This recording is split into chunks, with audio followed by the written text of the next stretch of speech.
I'm the volunteer and intern coordinator here at Hope and Healing, and today we are going to talk about the importance of interning and volunteering with our agency. The importance of volunteers and interns for our agency. I think this would be a great field for someone that is wanting to work with people, specifically people who have gone through trauma. One thing that is super important to our agency is trauma-informed care. So definitely someone that wants to help people. Also just being able to work with a nonprofit. It's super important for us to have interns and volunteers with our limited funding that we have through the agency. I also think it is just a great experience to be able to work with people from this population, especially if you don't really know much about it.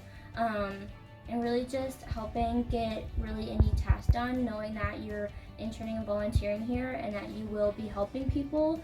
Everything that you do volunteer-wise goes directly to our survivors and helps us care for them. The way that someone can get involved with volunteering and interning with our agency is you can go on our website under the Home tab, and then there should be a section that's called like volunteer and interns. You can go in there. The website kind of explains a little bit more about our internship positions, volunteer positions. Then on the bottom of that page, there's an application. So once you fill that application out, it will go directly to me, and I basically reach out for volunteers. I typically send an email with like a 20-minute video, kind of just explaining what our agency does and kind of what to expect.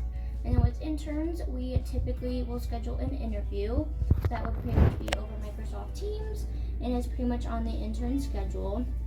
So after that, usually there is a little bit of paperwork that's involved, and there's also a background check requirement.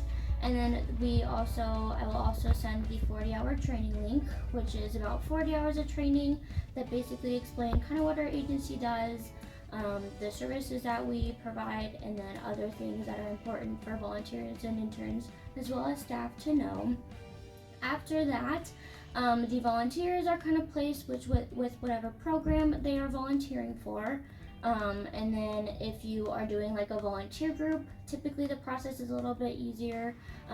The person will schedule a time with me to come in, and then whenever they arrive on that day, there's just some paperwork, and then pretty much whatever project we had planned for them that day. Some various volunteer opportunities include doing some blanket making, organization and filing. We are currently getting our garden up and running, so doing some gardening work. Really just anything else that the agency is in need of at the time. Volunteers can also do direct service work, so they can do hotline advocacy, hospital advocacy, or volunteer in our shelter. For interns, during our interview, I typically like to gauge what the intern is interested in doing for the agency. So whether they want to do court, youth advocacy, hospital hotline advocacy, court advocacy.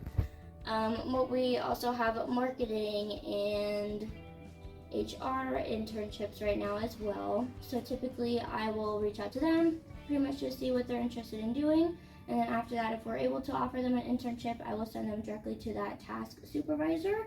And they're the ones that will kind of get them with training and all that type of stuff. I hope you learned a little bit more about what our volunteers and interns do here. As I mentioned, if you are interested, you can reach out to me directly, or you can also go onto our website under the volunteer and intern tab and learn a little bit more. I appreciate you all for watching this video and taking the time to learn a little bit more. And yeah.